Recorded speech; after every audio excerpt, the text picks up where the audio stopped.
Welcome to Dreamer's Edge Podcast. I'm Dimitri, webmaster of DreamersEdge.com and movie critic for BillyDo.com. I'm Eric, teacher that watches movies. And welcome to Over Under the Aughts Part 2. And by that, I don't actually mean that we're going to talk about 2005 to 2011.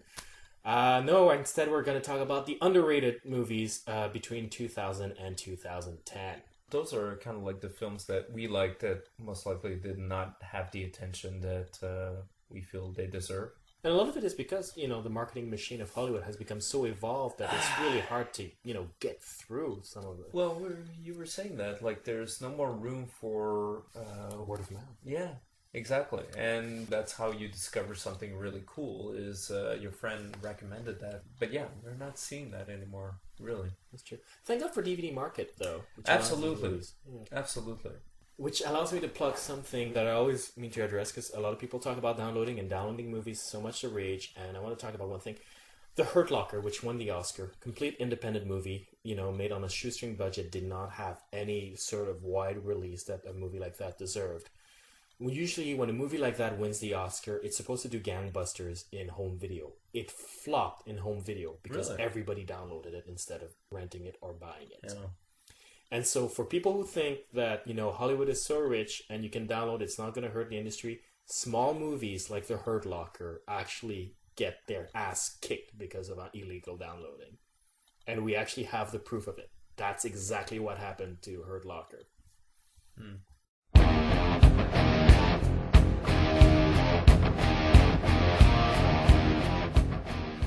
Let's talk about some of the movies we wish you would rent and not download. Absolutely. So what's your first underrated pick then? Brick. Excellent choice. Yeah.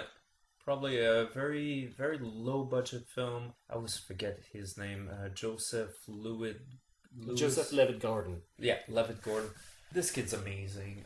Simply brilliant actor. And it's basically an old 1950s noir film. Like the detective who has this girlfriend that calls him up out of the blue, and she says, like, I want to meet you, and then next thing you know, he finds the corpse, and he wants to find who killed her. And the thing is, it's taking place into a school, but it's not a school. It's just like, this is the weird premise that you have like these kids that are talking this speakeasy, like very 1950s language in a way. Yeah. And then he's trying to solve the murder. And like any hard-boiled detective, he gets beat up the entire way to the truth. And it is brilliant. It is greatly shot and it's just brilliant. Just great. I agree completely. And you know what I absolutely love about that movie in terms of the 50s hard-boiled, the 40s, 30s, and 50s hard-boiled dialogue, the young actors who play them all make this very wise decision not to try to pastiche the way of acting of that time. They all play it very modernly. The language is from that era, but the way they play it, they find a way to play it in a modern, convincing way, and they don't try to parody a style that's, before their time. And that totally sells it. That's interesting.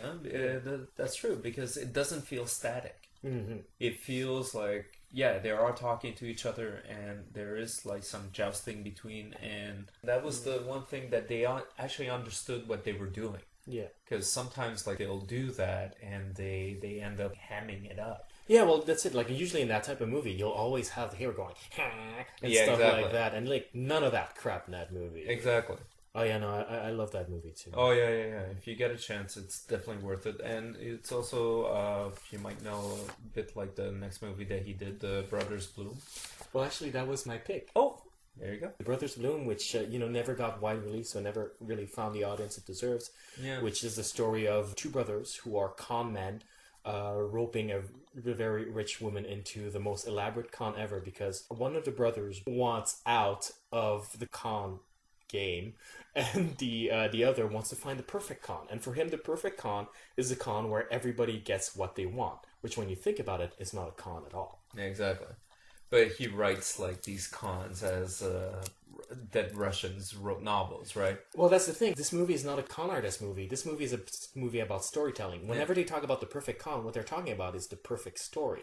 And you've got some interesting characters in it. And it's true. It's very meta in a sense. And you have like Bang Bang that's That's a great character. She's such an amazing And actress, too. you actually have a camel that drinks. I mean, seriously, that's probably my favorite camel in the whole world, where I'm like, wow, that camel's getting drunk. Best performance by a camel. Absolutely, absolutely. And yeah, just for the character Bang Bang, like, she's definitely worth it. Yeah, she's a... The ending, though. Oh, that worked for me. I'll Really? get to that in a few, but I want to talk a little bit about Bang Bang before. Oh, yeah. She's, a famous actress in Japan that he brought over to play essentially a silent film character stuck in a talkie. Yeah. And what's great about her character is that she actually acts not just like a silent film character, she acts like a silent film character that doesn't understand why everybody's talking, which is great. And she's the coolest person you could ever find. Like, you end the film and you're like, I want to hang out with Bang Bang. Oh, totally. Like, I doubt she'd hang out with me, but yeah, it'd be cool to go to a bar with her. Oh, yeah, she has some of the biggest laughs in the movie, for sure. Oh, yeah, absolutely. The ending for me works because all the time the movie is discussing how to tell the perfect story. How can you do justice to the characters, do justice to, the impulse of the storyteller to tell something that feels profound, and, the different needs of the audience. Some of them who will want something that feels emotionally wrenching, and others who just want a happy ending. These are all conflicting needs, and how do you satisfy all of them? And the movie ends with a really ambiguous ending. And I think it's a statement that's the only way to achieve it, is to leave it open. It's the only way to achieve that. Okay. For me, I have a problem when they finish on the road. I wouldn't finish it that way. I would probably finish it with the guy looking at his sleeve and realizing what that means. I think that would have more of an impact. Just because at the end, his loss there, I didn't really buy it. And then it's like, okay, let's all get into the car and drive away. I'm like, hey, yes, but do you realize what you just lost here? Come on. Yes, but some people need the happy ending. I think if he would have seen the sleeves, and if you're smart enough, then you know what's going on. Mm-hmm. And just looking at the sleeve for me, like, boom, blackout right there. You understand. And the car drives off, and yeah, you get the realization that maybe the character's gonna realize what's his loss and what's his gain. Mm-hmm. So for me, that would have been better. That's interesting. Next underrated film is called The Lookout, with the exact same actor of Brick. Another great choice. In it, he plays somebody with... he's in this world that he doesn't really get. He tries. Well, he gets the world, he just can't grasp to let his intelligence out. Yeah, there's a great line where he says, like, I have the money, I have the power. And it's like, any other actor would have said that. It's such a bad line, It sounds like that 1990s rap song, like, I've got the power. Like, it's just really bad, but it works. Well, it's because there's such desperation in the way he says that line. Yeah, exactly. Because when he says it, he's not talking about power. He's just trying to hold on to what little reasoning he's capable of at a time. It's so fascinating because he plays a mentally deficient person, and he doesn't play, the Rain Man style or, the showy style. And he plays somebody who's intelligent, who just can't access or express that intelligence. Yeah, he can't. It's almost like a lack of vocabulary in a sense. Yeah. Like, you can see there's the thought, but he doesn't know how to express it. Mm-hmm. And then the one thing that he plays very well is the frustration of that, where it's like, I want to show you that I understand these things, that I am intelligent. And that was something that I thought was really appealing and also heartbreaking when you see it. It's so heartbreaking, and it's so honest about people with mental deficiencies that is not seen in Hollywood. Well, I have students that are dyslexic, and often that's it. Like, you can see that they have ideas, they understand it, but they can't necessarily express it. Mm-hmm. And, well, dyslexic kids can't express it, but when you have dysphagia, it's not exactly the same thing. Mm-hmm. And I see it sometimes, and I see that frustration, and when I saw the film, I was like, ooh, okay, somebody did his homework. Then he had to play Cobra Commander. I don't know why, but whatever. Right after? No, he did Stop Loss before, but yeah. And who's the blind guy? Jeff Daniels. Jeff Daniels, who's great. Hey, he's really good, yeah. Yeah. I always liked Jeff Daniels personally. Like, I always thought he was an interesting actor. But honestly, like, I don't even need to explain too much. Start watching, like, 10 minutes, you'll be hooked. Yeah, well, I mean, just so you know what kind of movie it is. It's this person with this mental deficiency who ends up in the middle of a bank heist. I mean, Yeah, exactly. and what's kind of cool about it is that there is that sort of metafictional aspect of it because near the end they are discussing sort of the mechanics of the thriller. Because Jeff Daniels tells him, how to reason, start from the end and go to the beginning step by step, and near the end of the movie where Joseph Gordon-Levitt is sort of evaluating his options, he starts using different techniques that Jeff Daniels taught him, and a lot of them actually reflect how you're supposed to construct a story of this kind, and it's actually a really neat little thing that happens there. Well, yeah. I'm gonna switch tracks a little bit into a different type of movie. It's something a little bit lighter, but Danny Boyle's Sunshine never got the audience it deserved as far as I'm concerned. It's a science fiction movie about a crew going to the sun to reignite the sun because it's going to be the end of the world otherwise. Yeah, they kind of jumpstart the sun. Yeah, for me, it's actually one of Danny Boyle's strongest movies, and yet it's the one that nobody's really bothered to see.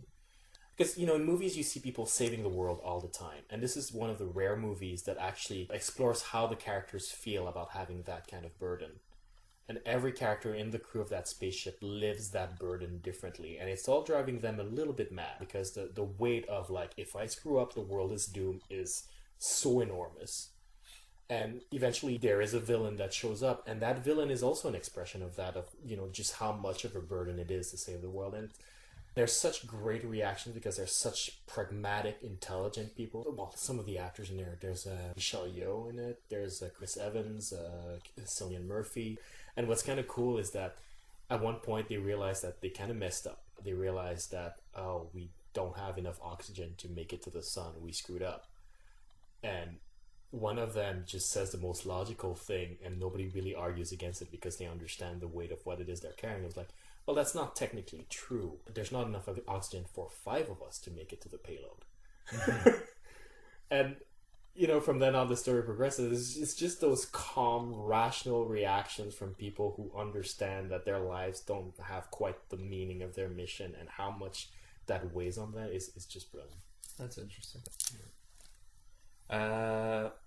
Next film, The Dancer Upstairs by John Malkovich. I didn't see that. It's worth it. It's an absolute gorgeous film. The guy that was in No Country for Old Men. Yeah, he used to be a lawyer. He decides to become a policeman in a city that is incredibly corrupted. And his daughter takes ballet. He ends up talking to the dance teacher, and the dance teacher is quite beautiful, and he kind of ends up falling in love with her. And it becomes like this weird little love story. At the same time, he's tracking this terrorist that is coming closer and closer to the city, and next thing you know, it becomes like this revolution. Like, it started in these little scenes where people are blowing up dogs, and all of a sudden there's a dog hanging on every single lamppost with a dynamite in the neck. I just love the juxtaposition of all of a sudden there's a government that's about to be overthrown by a terrorist, and you have this guy that's kind of falling in love with his daughter's dance teacher. John Malkovich, lately he was it Jonah Hex, Red, Lash. Well, the thing with John Malkovich as an actor is that he has 2 modes. He has, actor mode, and he has I will enunciate everything to make things more intense. Exactly. Mode. But as a director, he's excellent. Yeah. He actually weighs this film perfectly. It's beautifully shot, and heavy about it. It's just brilliant. Oh yeah, he's such an amazing actor. Oh yeah, and he says himself he's somebody that's pretty passionate, but this one he's so cold, and he's wonderful. So yeah, definitely worth seeing. You sold me on it. I'm definitely gonna check that out. Hoping it passes on Movie Network. Otherwise, I'll have to download it. No, I'm kidding. For me, if there's any actress that deserves more attention and that has given consistently good, Joseph Gordon-Levitt caliber performance throughout the aughts, it's Olivia Thirlby. Few people actually know her name, but she was, for example, the best friend of Juno. She plays a dumbass in Juno, but if you watch Juno again, watch how much Ellen Page sort of shines a lot more when she gets to bounce off that actress. And she plays in a movie called Si J'étais Toi. In English, it's called The Secret, with Lily Taylor and David Duchovny. And the story is, after an accident, involving a mother and a daughter. The mind of the mother finds itself in the body of the daughter, and the body of the mother is dead.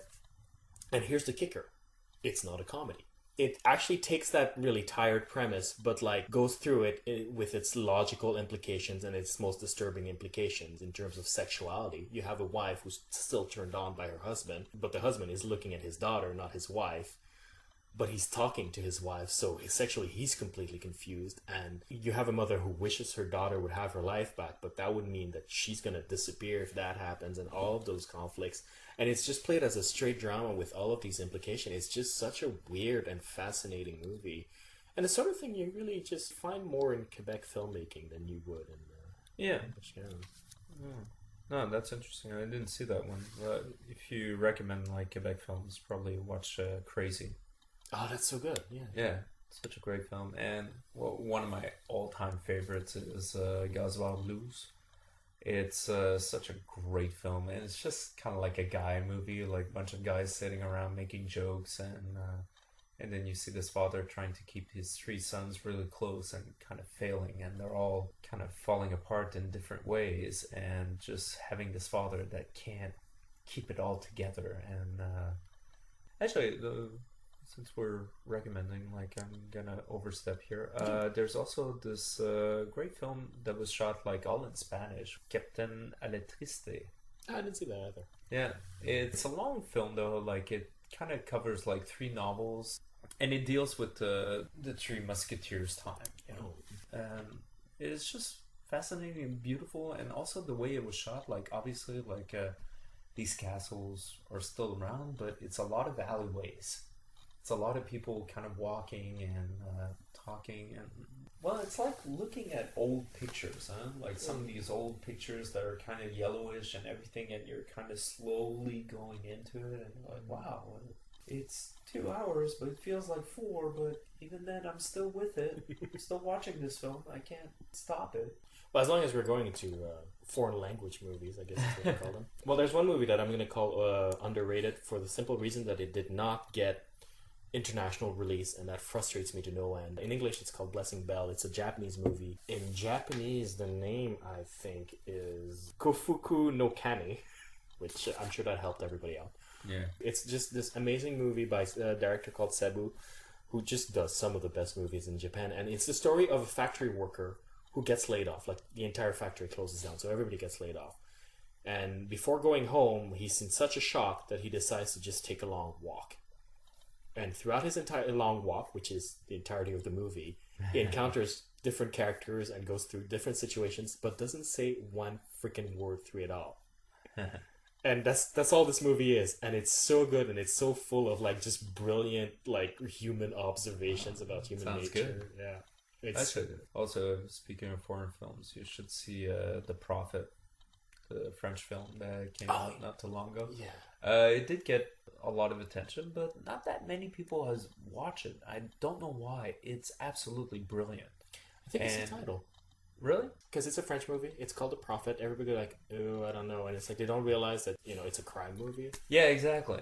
And it's kind of a modern French Scarface in a way. You get this petty thug that goes into jail and he grows. And, you meet some really interesting characters. And the whole thing basically is when he comes into jail, when he comes out of jail. And everything that happens in between. And wow, there's a lot of things that happen in between. It's definitely worth it. And honestly, it's 2.5 hours. You'll never see it go by. Oh yeah, no, well, it's because it covers a sort of ground that you'd find The Godfather or whatnot. It's sort of that epic crime movie style. So. And it is fascinating. It did get nominated for an Oscar. Yep, didn't win. Should have. So those are the underrated movies of the Aughts. Yes, we're leaving some out. Like I could have talked about 13. Tons. I could have talked about a whole bunch of movies, but those are the ones we picked, folks. Don't download them. Yeah. See what I did there? I started with a theme and I came back to it to give the false sense of narrative progression to the podcast. Did you start with the end and then work your way back? No, I didn't. I should have, though. Oh, there you go.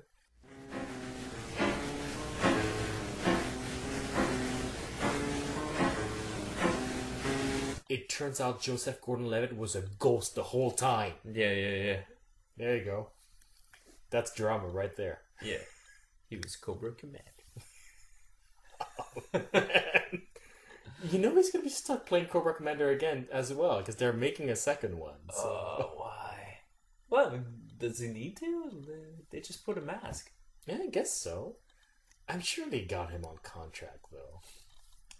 Poor guy. He was like on Third Rock from the Sun, and then doing completely different films, and I was gonna be stuck in the second GI Joe. You know, hey, didn't we say everything we needed to say with the first GI Joe? No. The more you know, folks. You know, because we still haven't seen what happens when Serpentor enters the scene. I'm not ready for another movie with Snake Eye. And there you go, folks. That's what's awaiting you on the next decade. See ya.